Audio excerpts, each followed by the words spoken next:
Hey guys, this is Austin. Today I'm here at CES 2018 with what is the world's thinnest laptop. This is the Acer Swift 7. Now if you remember, I actually did a video about a year ago on the previous version of this laptop, which was at the time the world's thinnest laptop. However, 10 millimeters. No one wants to use a laptop that's anywhere near that thick. So this guy brings it all the way down to 9 millimeters. To put things in context, all you need to do is look at the ports. So the thickness of a USB-C port is pretty much the thickness of the laptop. Now of course, with a laptop this thin and light, you do have to have some trade-offs, and the ports are actually where that begins. So on here, we're really just getting a pair of USB-C ports in addition to that headphone jack. However, because you have something that's so thin and light, I'm willing to make some sacrifices. Even though it is very thin, they actually didn't really sacrifice on the flexibility of the chassis. So if I really try to twist it in my hands here, it really doesn't do anything, which is nice.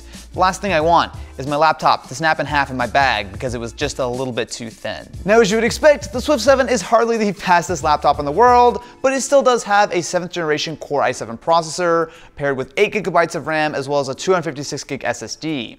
Now, because it is so thin, it is going to be the Y series processor, which does mean it can be fanless. However, this is actually the only config of the laptop. There's no additional RAM, SSD options, anything like that. What you get is what you get with this guy. For the display, it has an actually surprisingly large 14-inch panel with a 1080p resolution. While the screen itself, based on first impressions, looks pretty decent, what's impressive is that it is a touchscreen.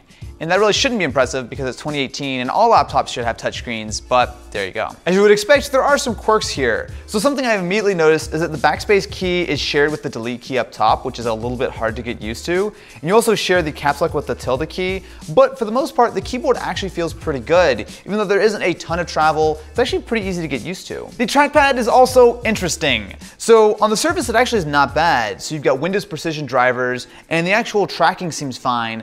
The problem is that there's actually no clicks. So when you actually go to do it, you have to just tap it, which I actually don't mind in a lot of trackpads, but it is a little bit weird to have essentially no sensation when you actually go for a full click on this guy. One thing that does legitimately separate this from a lot of other laptops right now is that it has a built-in Lte Connection.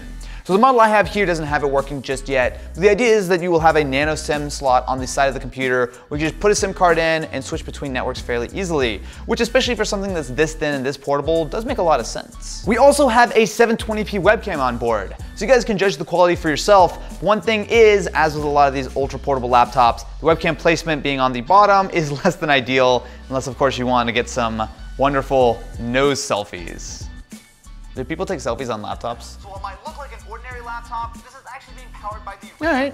So because it is such a thin laptop, the speakers aren't hugely loud, but it does sound decent. I'm actually not totally sure where they're coming out though. Oh, it looks like on the bottom here. One thing you're really not giving up though is battery life. So the Swift 7 should last for around 10 hours or so on a charge, and on top of that, it does also support a fingerprint sensor for Windows Hello. The Acer Swift 7 will be available in late March for $1,700. So yes, it is absolutely pricey, but considering just how thin and how nice the hardware is, for some people if you really want the best in portability, it's not bad. But of course, what do you guys think about the Swift 7? It's definitely not going to be for everyone.